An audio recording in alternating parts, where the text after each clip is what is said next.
அந்த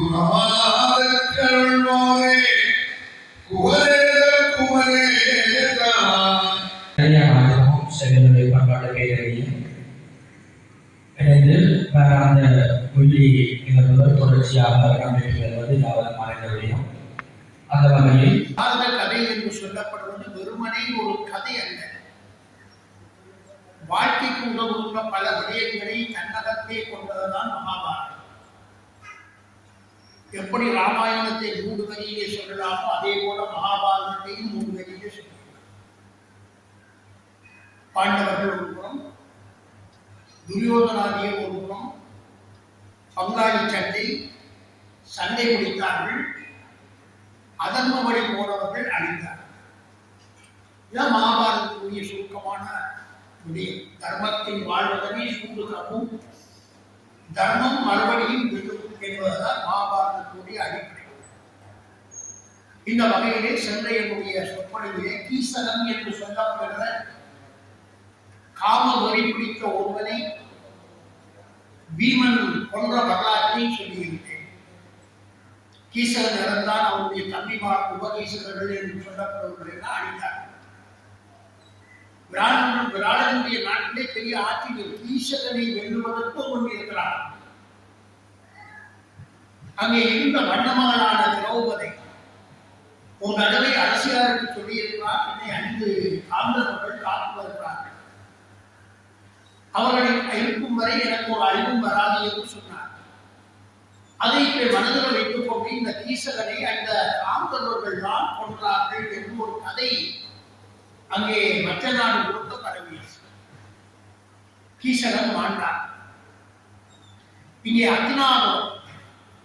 அத்தினாபுரத்திலே வழக்கம் போல அங்கே இருக்கிறவர்கள் எல்லாம் கூடி ஒரு வட்டமேசை மாநாடு நடத்தினார்.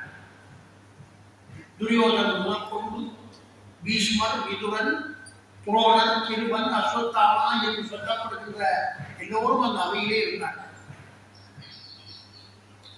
துரியோதனன் சொல்லுகிறார், 12 ஆண்டு கடந்து ஓராண்டு அஞ்ஞாதவாச காலம், இந்த காலத்திலே எப்படியாவது பாண்டவர்களை கண்டுவிட்டால் திரும்ப ரிட்டர்ன் பண்ண பழையபடி 12 ஆண்டுகள் அவர்களை காட்டுக்கு அனுப்பலாம் என்று நினைத்து எல்லா திசைகளுக்கும் ஒற்றர்களை அனுப்பினான், தூதுவர்களை அனுப்பி வைக்கிறார்.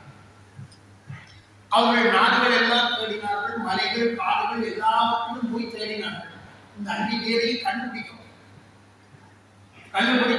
திருப்பி போயிடும்.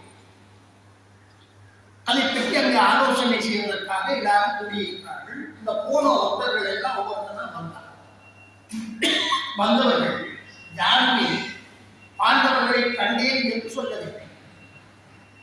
அவர்களை பற்றிய எந்த செய்தியும் இல்லை, காடுகளிலும் இல்லை, மலைகளிலும் இல்லை, நாடுகளிலும் இல்லை.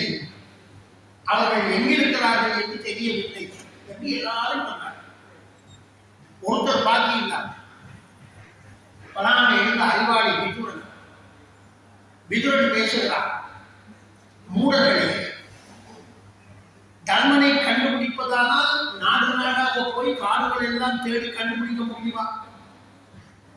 அவரை கண்டுபிடிக்கிற ஒரே ஒரு வழி, தர்மன் பாண்டவர்கள் எங்கிருக்கிறார்களோ அங்கு அமைதி இருக்கும்.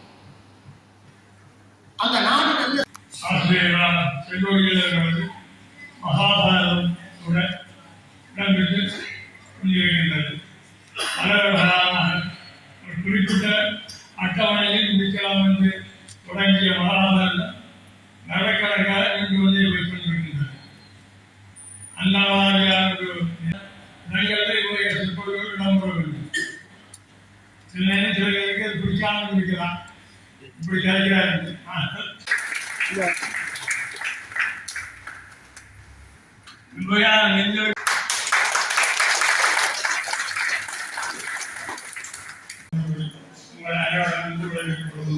நன்றி, வணக்கம்.